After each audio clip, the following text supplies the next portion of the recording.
ladies and gentlemen, you are back once again with the Economancer. Today, we're going to be going over a paper. So, I kind of made a poll. I mean, obviously didn't get a whole lot of hits, but some people said yes, they would like this idea. And so, the purpose of this is to look at some of the research that's gone on. I'm going to start with something from 2003, kind of give a base understanding of the sociological theories in action, especially in this modern debate time for such as like intersectionality. I'm sure everybody's heard of that, or a critical race theory or something along those lines. And those words, though they're similar, they're not interchangeable when it comes to this work, right? So we're going to be looking at what are the words used, what is the ideas being propagated in the sociological literature. So as you can see, this is the intersection of gender and race in the labor market. Irene Brown and Joya Misra, Annual Review of Sociology. That's a pretty big hit, and this is in 2003. So this paper is quite long. I'm not going to go over every piece. I'm not going to sit there and read it to you. I'm going to go over some highlights, and we're also going to talk about some things. So when you're looking at a paper, I kind of have this base set up so that everybody can kind of understand how we're doing it. First, we're going to go with research questions. So when you're thinking about research questions, what assumptions underlie this intersectional perspective in sociology? And then we're going to look at, is there any evidence to demonstrate that race and gender intersect in the labor market? Because that's kind of the basis for what this paper is about. Obviously, the intersection of gender and race in the labor market. So we're going to start with those research questions, and then we're going to move into some core assumptions, the philosophical, theoretical presuppositions that are kind of important to know here. All right, so I'm going to switch back over. So we start off in the introduction, and it says, most sociologists, feminists or otherwise, who study economic inequality readily acknowledge that any analysis of women that ignores race will be incomplete and may very well simply describe patterns for white women. So we're already starting off by looking at this economic inequality and saying, hey, if you're looking at just women, that's fine, but because the bulk of women in the population just so happen to be white, then you're mostly going to be analyzing the patterns for white women, which is an extremely important thing when you're thinking about looking at these theories associated with market inequality, labor market inequality. And so I think that that's important to look at, important to know. And this is why when you see intersectionality and all of this stuff, you're like, well, it doesn't sound bad. And it's not, because it is based in some reality. All right. So race is gendered and gender is racialized, so that race and gender fuse to create unique experiences and opportunities for all groups, not just women of color. And this goes back to some of the stuff that I was talking about in the Matrix, as well as the other communications theory, is that this reality that we live in, for the most part, is kind of this socially constructed reality.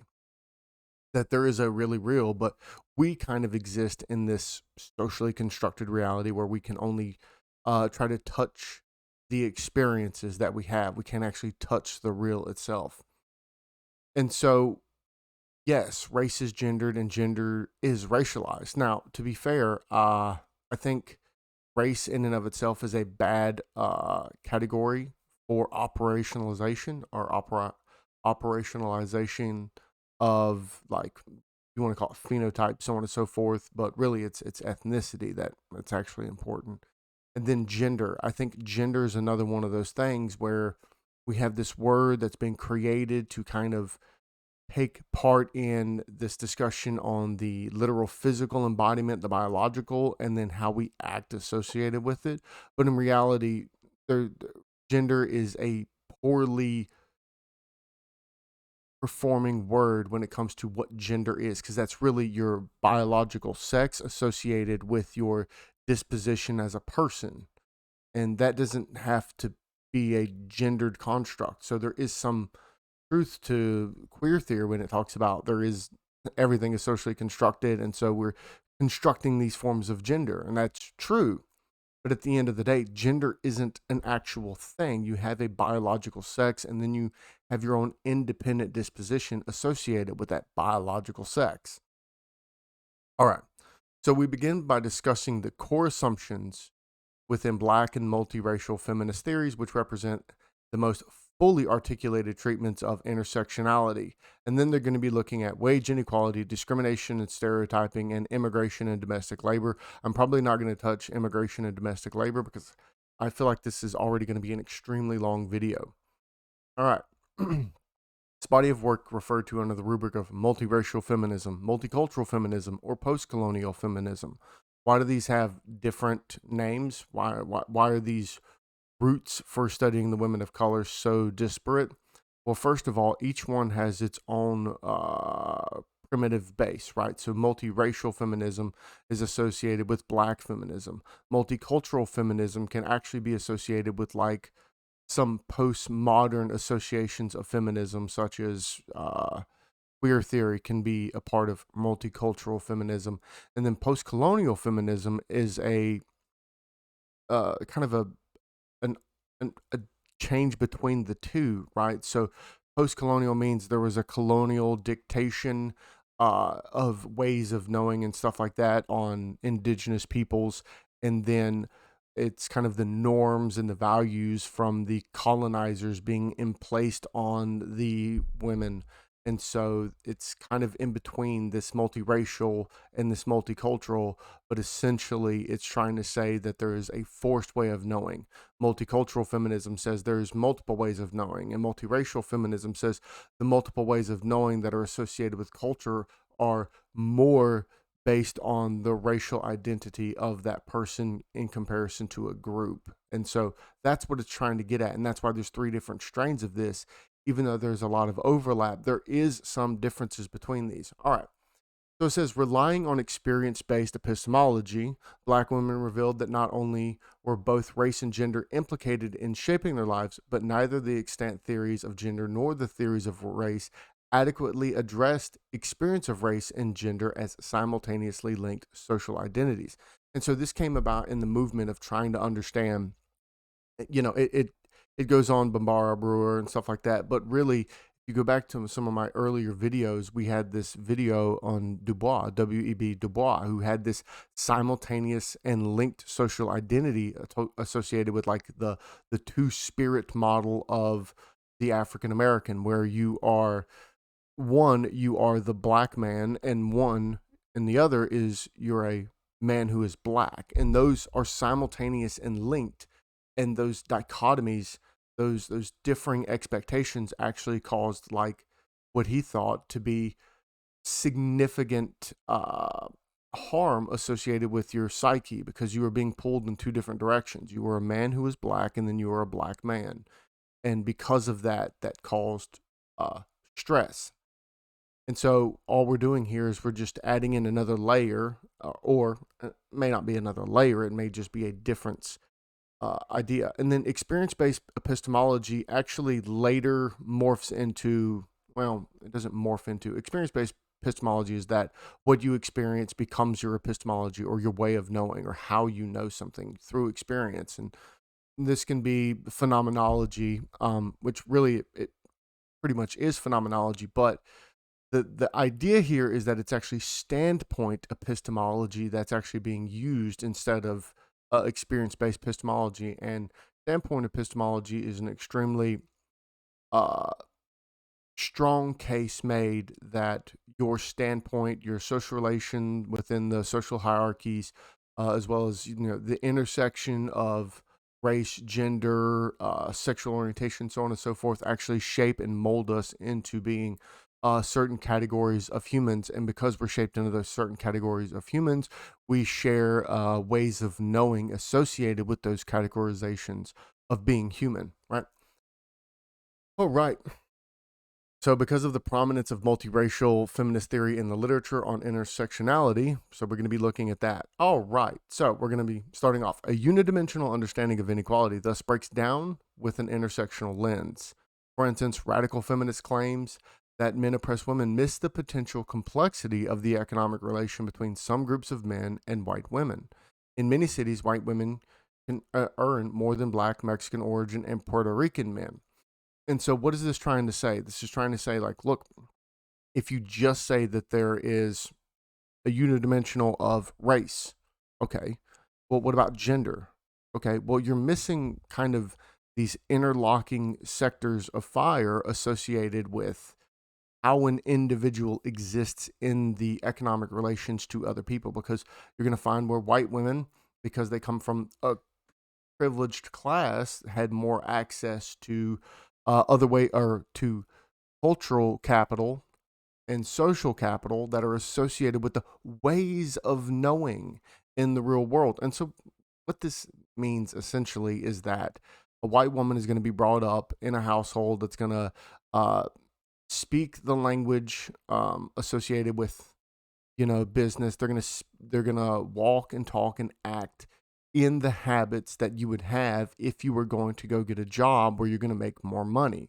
Whereas people in the Black, Mexican origin, and Puerto Rican men category, they're associated with a different culture and a different subsystem. And so when they're trying to move into the subsystem, they have additional hurdles associated with those products of their own habits and how they're different. And because that creates this additional complexity, we need to look at it. All right. As socially constructed categories, race and gender are seen as fluid, historical, and situationally contingent. So, what is that? How is race and gender fluid? Well, we already can understand what they mean by gender is fluid by looking at the radical constructivist approach on what gender is. It's this constructed identity that you have. And it's usually associated with role theory, which is one of the important parts about role theory. But how is race socially constructed?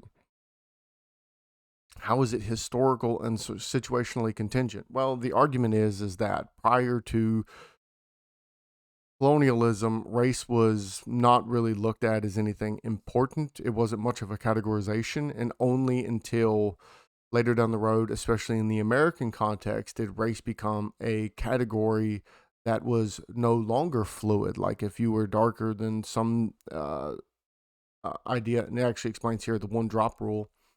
If you're darker than, say, the darkest of the white men, then you're automatically going to be pushed into a different place. And so now you're situationally contingent based on your race away from it, or away from what you would actually be. Whereas in other places, your race could mean this or that. And so because we construct things socially, that's why that race component, even though you can't change your race of how you exist doesn't change, or your race as a biological reality doesn't change, but how you're viewed in the social context, now that does change over time because it is fluid, historical, and situationally contingent. And so all of that makes sense. And this is the key here. A lot of these arguments, they make sense. All right. The feminists have similarly argued that gender is a category that is socially constructed to maintain social hierarchy. Sure. And again, this goes back to some of the stuff that we read on Simone de Beauvoir. Why is it a category that's socially constructed to maintain social hierarchy?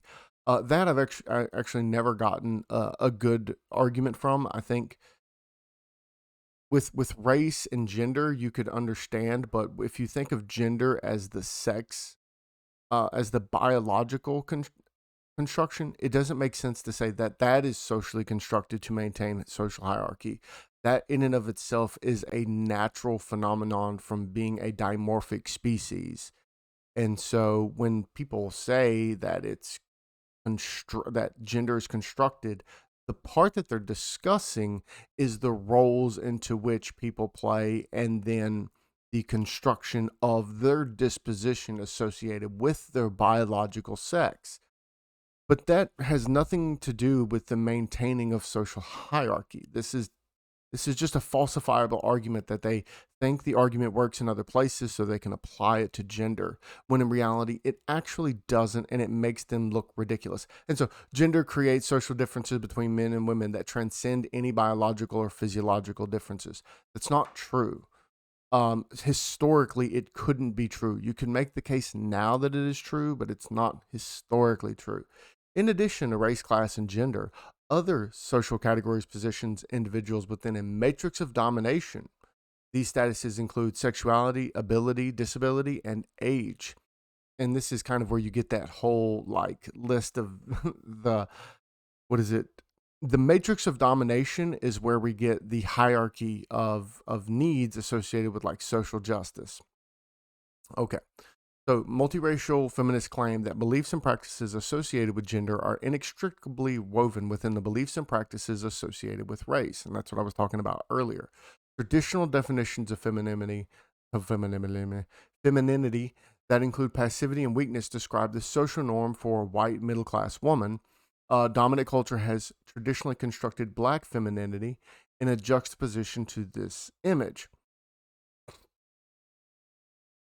This is where things get really, really awkward on what they mean by traditional definitions of femininity.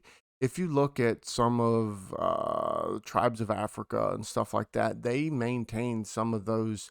They maintain very similar practices and beliefs associated with femininity that include passivity, and it's not weakness. I don't like that. That's a word used to create a point where it stands out. Like, well, women aren't weak. That's that's a poor word, but to be passive means to be working through hypergamy, or not hypergamy, hyperagency. And to think of this weakness, it's really submission to authority. And that's fine. You can have problems with women having to submit to authority, but the thing is that all people have to submit to authority, right? So there's a common phrase in Christianity that my wife can't submit to my authority until I submit to the authority of Christ, because people there's this idea of the alpha male and all of that, and it gets really dumb. But in reality, the word is submission, not weakness, and why women should submit to men or vice versa, because it's not just that men don't submit to women because you're called to love your wife, etc. And to place her first, and that she's supposed to be your best friend, and all of this. This is just them trying to come up with buzzwords to make the reader go, oh no, we can't have women being weak. But that's not the word that actually should be used. That's a made up word put in there so that you have a knee jerk reaction to it. But it's bunk nonsense. And the only people who juxtapose the image of black femininity with white femininity or any other type of femininity are people who do this stereotyping behavior, right? And that's usually not associated with traditionalists who think basically we try to stick to the tradition associated with not the major culture, but associated with probably a specific culture, such as myself with Orthodox Christianity. I want to maintain that. I'm conserving that. That is my traditional construction for what I think femininity looks like, and I will juxtapose all other forms of femininity to it. And you could see how we've created this construction here on juxtaposing what I would have as the femininity versus others. But if you took it as black femininity and you just said, well, in Africa they have this, why are we looking at the traditions that have been created in this non-dominant culture in African Americans? Well, if you've ever read Thomas Sowell, that comes from white people.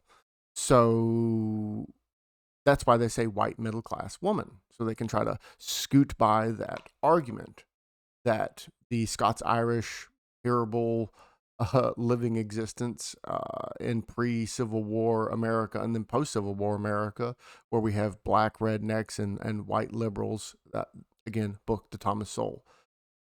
That's what it's really discussing here and looking at it and going, well, it's anyone who's not a part of that culture, those social norms. But it has nothing to do with black femininity. That again is just a knee-jerk reaction thrown in there. All right. Stereotypes within dominant culture of black men include the idea of hypersexualized black men who is a potential threat to white women, which became a justification for lynching. True. In contrast, popular ideologies have oftentimes desexualized or feminized Asian men. There's actually a lot of discussion going on, especially during the Stop Asian Hate and stuff like that, associated with this feminization of Asian men.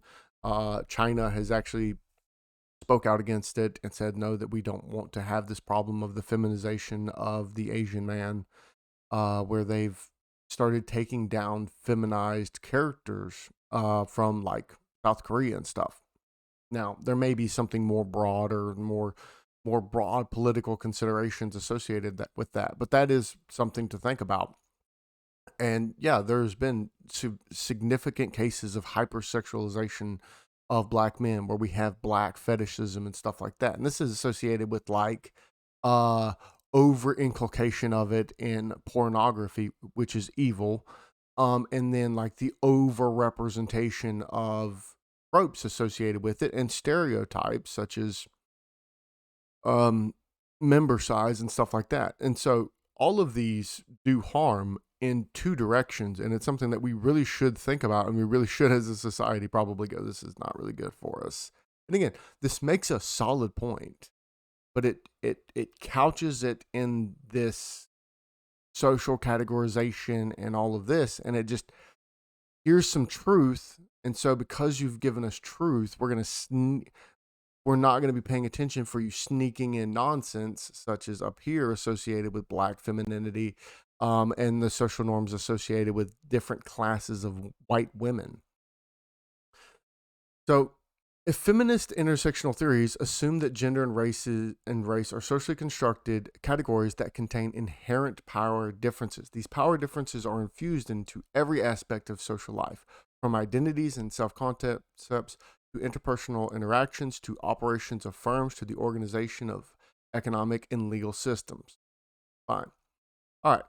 So we kind of looked at some of these core assumptions. So race and gender, those are separated, and they cause a stratification additionally and on top of each other.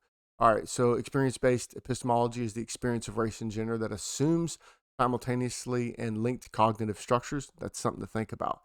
The interlocking systems of race, class, and gender constitute a matrix of domination. Gender and race are socially constructed and autopoietic. There is a discussion on the autopoiesis portion of this, though, that they're autopoietic in so much as they have path dependency, but we don't know if they're truly autopoietic.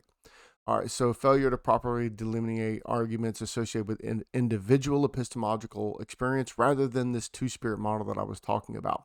All right, this is one of the criticisms here. So we have this equivocation fallacy with social construction, power, and systems. They keep using the word systems without any relation to what a system is. And you know me well enough to know that I love systems theory. When we're thinking about systems theory, we have terms that we like to use. So a system is something that is relegated or has boundaries from the environment, that itself internally holds its functions and operation. So power isn't a system. Power is a medium of exchange. It can't be a system. Power can't be a system. It has to be exchanged. Exchange would mean that you would have system A and system B exchanging. But how do they go through the environment to exchange unless they're completely open systems? Fine, you can make the argument that they're open systems, but the power itself would still be the medium of exchange that would be connected between the two systems. Or you could say that the system itself is based on power, but that wouldn't be the same as a system of power. And so if you had this idea of a system of power, then it would be really, really strange to notice how power is an empowerment, or how you could have those marginalized groups gain their own power within the dominant system so that they could, from the periphery, take on the core in a battle of power. That would also make it really hard to understand what social construction is if you now have differing sets of social construction because you have differing sets of core, periphery, power models, and those systems could be separated, or they could be a part of the giant system, and those would be subsystems. And all of that would be something to discuss. But that's not discussed because they're just going to rely on using these words again, just to try to attack you into understand. They're going to use the words that make you think, oh wow, this person's way smarter than me, I should listen to them, when in reality they have no idea what they're talking about. They look at these extremely abstract philosophical constructs of construction, power, and systems, and they just throw those words in when they seem to fit so that they look a lot smarter than they actually are. All right, so we're going to be looking at these three central domains of research on labor inequality. They don't use a model. They don't create a model. They just extrapolate. This is just a basic literature review trying to find where the gaps exist in the literature. All right.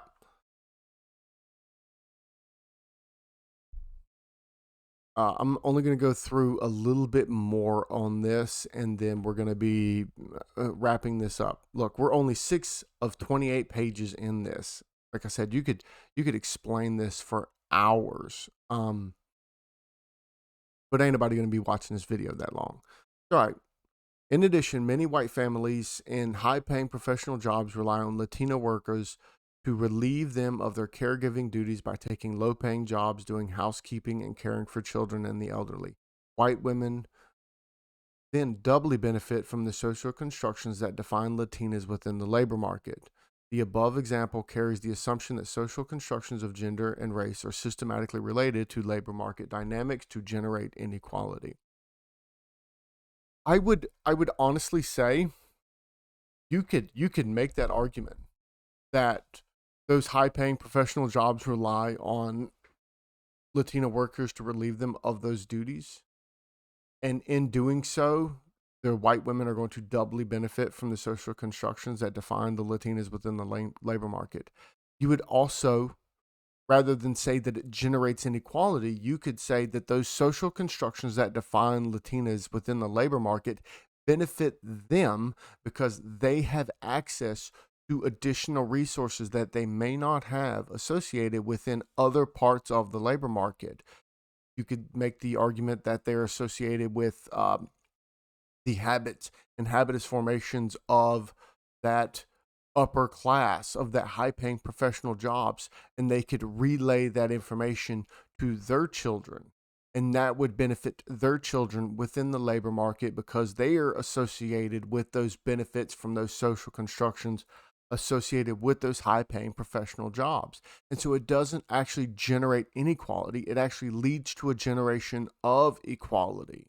And this is, and again, this is well registered in the economic literature, that you start from the bottom and work your way up in all of the systems of oppression and stuff like that. It's never static. It's always dynamic over time. And so if we believe that the labor market is dynamic and it's based on these social constructions of gender, it wouldn't generate inequality because it would lead to the generation of equality, because that Latina who has children, they are going to be a part of the habitus matrix associated with the high-paying professional jobs from the white families. They're going to understand more of those. They're going to be more inculcated in that culture itself. And those exchanges will benefit them greatly. Plus, again, they're gaining resources. And all of this is very important when you think about life without being able to generate resources. Would you rather work a bad job, or would you rather have enough money to take care of yourself? It seems pretty simple to me that you just want to do what you can. I mean, I've worked tons of jobs where I hated it, but I had to make sure that I and my children and wife could eat. Okay, so here's something important, that there's a differences in conceptualization of intersectionality that's associated with this intersectional approach, because it's definitely not something that's clear. It's definitely not something that's been laid out. And again, we'll get to some of the other papers as we move forward on how this is being molded into what it is now.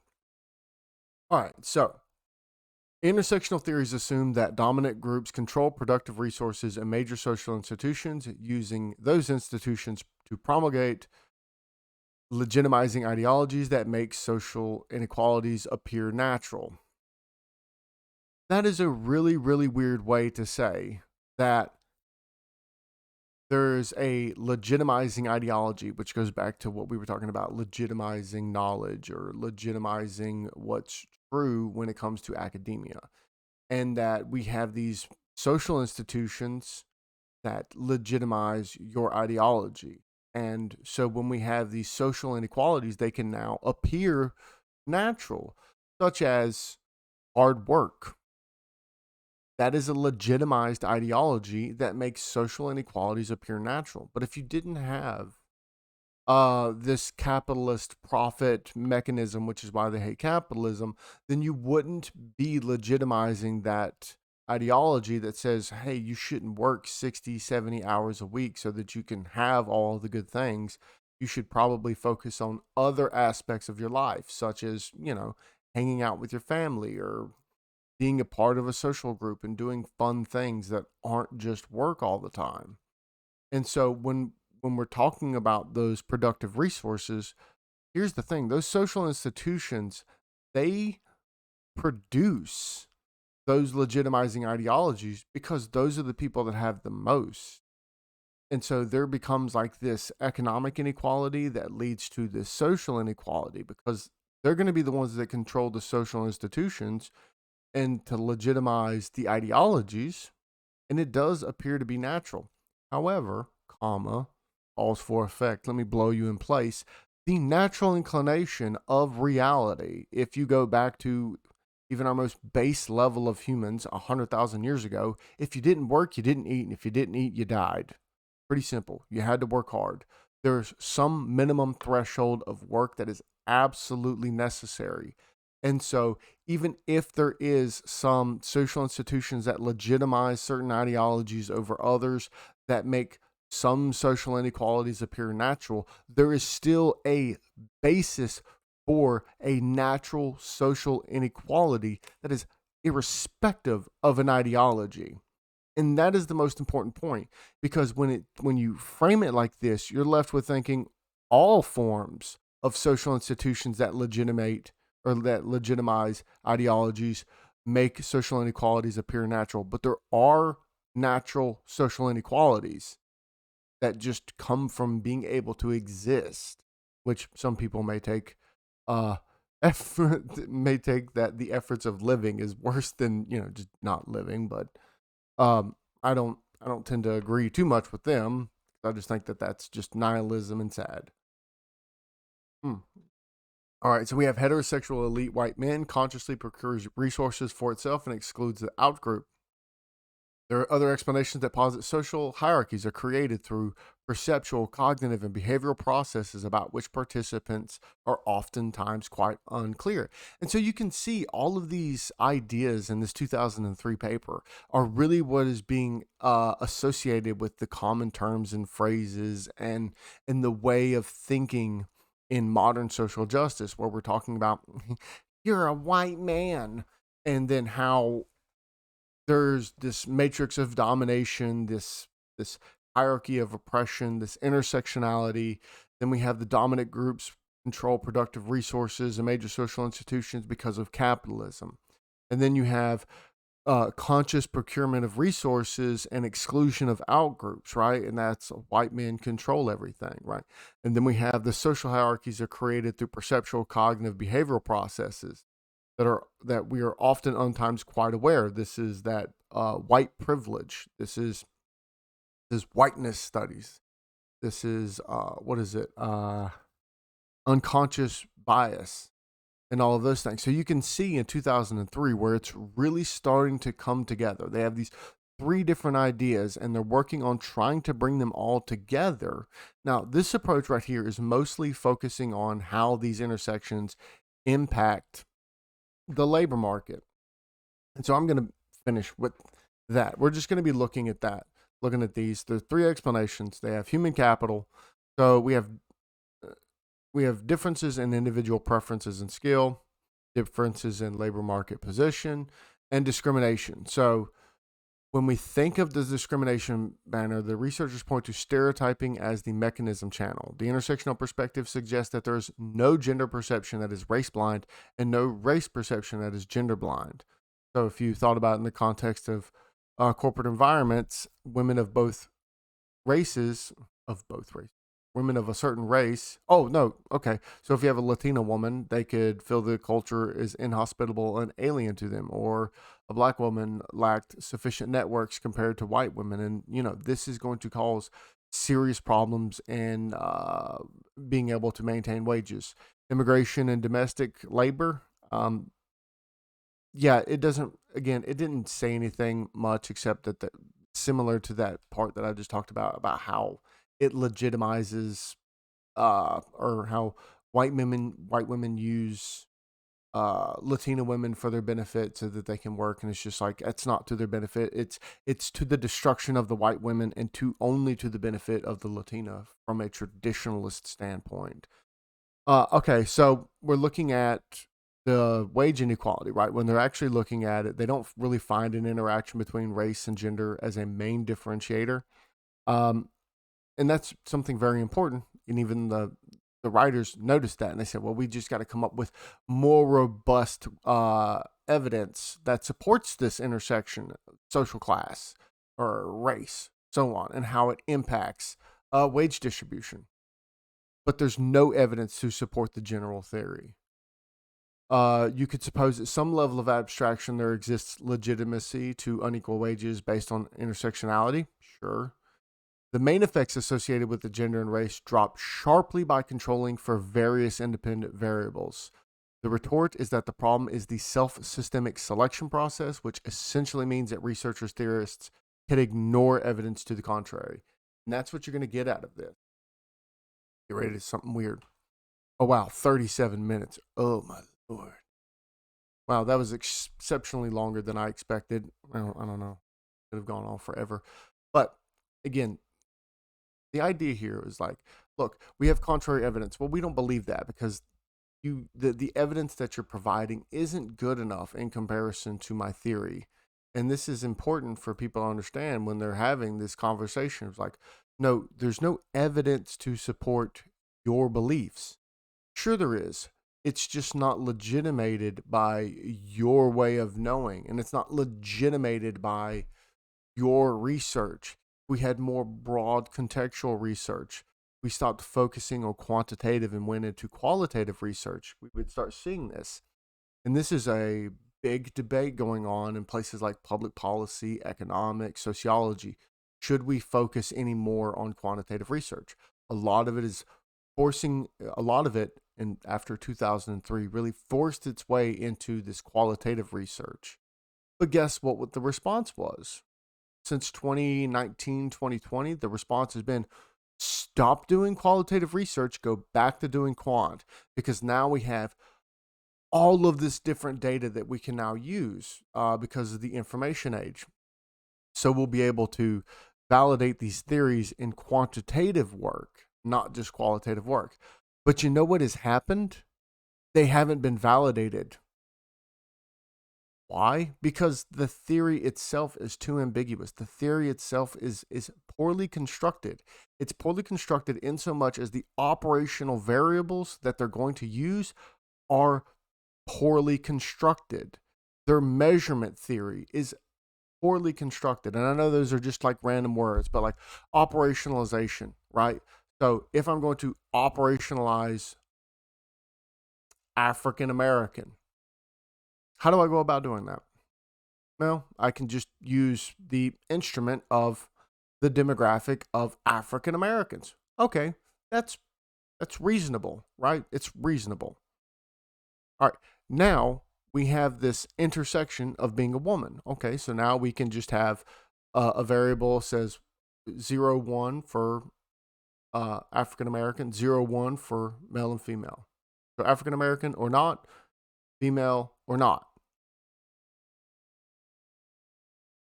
Well, now intersectionality is taken over. And so we're not just at a binary variable anymore because that's anathema. And then African American, well, what do you mean? Because now we're moving further away in one direction where now those who are promoting intersectionality and the BIPOC culture and stuff like that, they're the ones moving into, well, we have this matrix of domination. Oh, well, you're a light-skinned black person, so now you're in a different hierarchy than me, who's a dark-skinned black person, so on and so forth. And so the original notion of having that variable operationalized becomes a lot harder. And it's because as the theory has gotten more broad, you have to operationalize the terms in the complexity of the theory itself. And they don't do that. And that just defeats the whole purpose of it. And so this is becoming a major problem, not just in sociology, but in economics and political science and anthropology, so on and so forth. Because even if you buy the argument from their theory, the theory becomes more and more complex to the point that you can't quantitatively analyze it. And you have to go back to qualitative research. But qualitative research will not give you enough information to make or draw some serious conclusions from. It's internally consistent, but it's externally inconsistent. Whereas quantitative research is externally consistent, but probably internally inconsistent, right? And that's why there's like multi-level modeling, so on and so forth. But all of that's having serious problems when we're talking about society. Anyway, I hope that was fun. I know this is really long. I don't know if you've made it this far. I'm impressed. But I hope that this was different and cool. So thank you. Like, share, subscribe. Go check out Telosbound.